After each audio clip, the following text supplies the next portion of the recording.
ರಾಷ್ಟ್ರೀಯ ಯೋಗ ದಿನದ ಅಂಗವಾಗಿ ದೇಶದ ಹಲವಾರು ಭಾಗಗಳಲ್ಲಿ ಯೋಗ ಪ್ರದರ್ಶನ ಕಾಣ್ತಾ ಇದ್ರೆ ವಿಶ್ವದ ಹಲವಾರು ದೇಶಗಳಲ್ಲೂ ಕೂಡ 200ಕ್ಕೂ ಹೆಚ್ಚು ದೇಶಗಳಲ್ಲೂ ಕೂಡ ಯೋಗದ ಸಂಭ್ರಮಾಚರಣೆ ನಡೀತಾ ಇದೆ. ಅದರಂತೆ ಬೆಂಗಳೂರಿನ 500 ಕಡೆಗಳಲ್ಲೂ ಕೂಡ ಯೋಗ ಪ್ರದರ್ಶನ ಕಾಣ್ತಾ ಇದೆ. 500 ಭಾಗಗಳಲ್ಲೂ ಕೂಡ ಯೋಗ ಮಾಡ್ತಾ ಇದ್ದಾರೆ. ಯೋಗ ಪಟುಗಳು ಈ ಒಂದು ಯೋಗದಲ್ಲಿ ತಲ್ಲೀನರಾಗಿದ್ದಾರೆ. ಅದರಂತೆ ಕಂಠೀರವ ಸ್ಟೇಡಿಯಂನಲ್ಲಿ ಸಾಕಷ್ಟು ಜನರು ಕೂಡ ಯೋಗವನ್ನ ಮಾಡ್ತಾ ಇದ್ದಾರೆ. ಅದರಂತೆ ಆರೋಗ್ಯ ಸಚಿವರಾಗಿರುವಂತಹ ರಮೇಶ್ ಕುಮಾರ್ ಕೂಡ ಭಾಗಿಯಾಗಿದ್ದಾರೆ. ಭಾಗಿಯಾಗಿ ಏನು ಯೋಗದ ಕುರಿತಾಗಿ ಒಂದೆರಡು ಮಾತನಾಡ್ತಿದ್ದಾರೆ. ಏನು ಮಾತನಾಡ್ತಿದ್ದಾರೆ ಅಂತ ನೋಡ್ಕೊಂಡು ಬರೋಣ ಬನ್ನಿ. ಮನಸ್ಸು ಮತ್ತೊಂದು ಕಡೆಗೆ ಹೋಗುತ್ತೆ. ಅವೆರಡೂ ವಿರುದ್ಧ ದಿಕ್ಕಿನಲ್ಲಿ ಪ್ರಯಾಣ ಮಾಡಿದಾಗ ಯಾವ ಮನುಷ್ಯನೂ ಆರೋಗ್ಯವಾಗಿರೋಕ್ಕೆ ಸಾಧ್ಯವಿಲ್ಲ, ಶಿಸ್ತಿನಿಂದ ಬದುಕೋದಕ್ಕೂ ಸಾಧ್ಯವಿಲ್ಲ. ಈ ಪ್ರಕ್ರಿಯೆಯನ್ನು ಸಾಧಿಸೋದ್ರಲ್ಲಿ ಯೋಗ ದೇಹ ಮತ್ತು ಮನಸ್ಸನ್ನ ಒಗ್ಗೂಡಿಸಿ ಅರ್ಥಗರ್ಭಿತವಾದ ಬದುಕನ್ನು ನಡೆಸೋದಕ್ಕೆ ಇದು ಬಹಳ ದೊಡ್ಡ ಸಹಕಾರ ಮಾಡುತ್ತೆ. ನಾವು ಬಹಳ ಸಂಕುಚಿತ ಮನೋಭಾವದವರಾಗಿರ್ತೇವೆ. ಯೋಗವನ್ನ ಯಾವುದೇ ಭಾಷೆಗೆ, ಜಾತಿಗೆ, ಧರ್ಮಕ್ಕೆ, ಪಕ್ಷಕ್ಕೆ, ಊರಿಗೆ ಸೀಮಿತಗೊಳಿಸಬಾರ್ದು.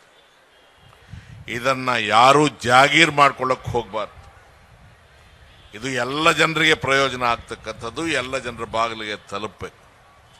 ನಿರ್ವಿಕಾರ ಮನಸ್ಸಿನಿಂದ ಯೋಗ ನಮಗೆ ಅವಶ್ಯಕ ಅಂತ ಹೇಳಿ ನಾವು ಇದಕ್ಕೆ ಮುಂದೆ ಹೆಜ್ಜೆ ಇಟ್ಟರೆ ಇದು ಜನಪ್ರಿಯ ಆಗುತ್ತೆ, ಜನರಿಗೆ ಹತ್ತಿರ ಆಗುತ್ತೆ. ನಮ್ಮ ಸ್ವಂತ ವಿಚಾರಗಳಿಗೆ ಇದನ್ನು ನಾವು ಬಳಸ್ಕೊಳ್ಳೋದಕ್ಕೆ ದುಸ್ಸಾಹಸ ಮಾಡಿದಾಗ ಜನರು ಈ ಪವಿತ್ರವಾದಂತಹ ಒಂದು ಕ್ಷೇತ್ರವನ್ನು ಕೂಡ ಅನುಮಾನದ ದೃಷ್ಟಿಯಿಂದ ನೋಡ್ತಕ್ಕಂಥ ಸಂಭವ ಬರುತ್ತೆ. ಅತ್ಯಂತ ಶ್ರದ್ಧೆಯಿಂದ ಇಡೀ ಸರ್ಕಾರ ಇದರ ಜೊತೆಗೆ ನಿಂತು ಕೆಲಸವನ್ನು ಆಚರಣೆ ಮಾಡಿದೆ. ಮಾನ್ಯ ಮುಖ್ಯಮಂತ್ರಿಗಳು ಅನಾರೋಗ್ಯದ ಕಾರಣ ದಿವಸ ಇಲ್ಲಿ ಬರೋಕ್ಕಾಗಿಲ್ಲ. ನಾನು ಎಸ್ ವ್ಯಾಸ ಯೂನಿವರ್ಸಿಟಿಗೆ ಖುದ್ದಾಗಿ ಹೋಗಿ ನೋಡಿದ್ದೇನೆ. ಗುರೂಜಿ ನಾಗೇಂದ್ರರವರು, ದೀದಿ ನಾಗರತ್ನ ಅವರು ಬಹುಶಃ ನಮ್ಮ ಸಮಾಜ ಪಡೆದುಕೊಂಡಂತಹ ಅತ್ಯಂತ ಅನರ್ಘ್ಯ ರತ್ನಗಳು. ಇಂಥವ್ರನ್ನೆಲ್ಲರನ್ನೂ ಕೂಡ ಇಟ್ಕೊಂಡು ಮುನ್ನಡೆಯೋದು ನಮಗೇನು ಕಷ್ಟ ಆಗಬಾರ್ದು. ಈ ಕಾರ್ಯಕ್ರಮವನ್ನು ಸಂಯೋಜಿಸುವುದರಲ್ಲಿ ಎಲ್ಲ ನಮ್ಮ ಅಧಿಕಾರಿಗಳು, ನಮ್ಮ ಪ್ರಧಾನ ಕಾರ್ಯದರ್ಶಿಗಳು, ಆಯುಕ್ತರು, ನ್ಯಾಷನಲ್ ಹೆಲ್ತ್ ಮಿಷನ್ನ ಡೈರೆಕ್ಟರ್ ಅವರು ಎಲ್ಲರೂ ಬಂದಿದ್ದಾರೆ.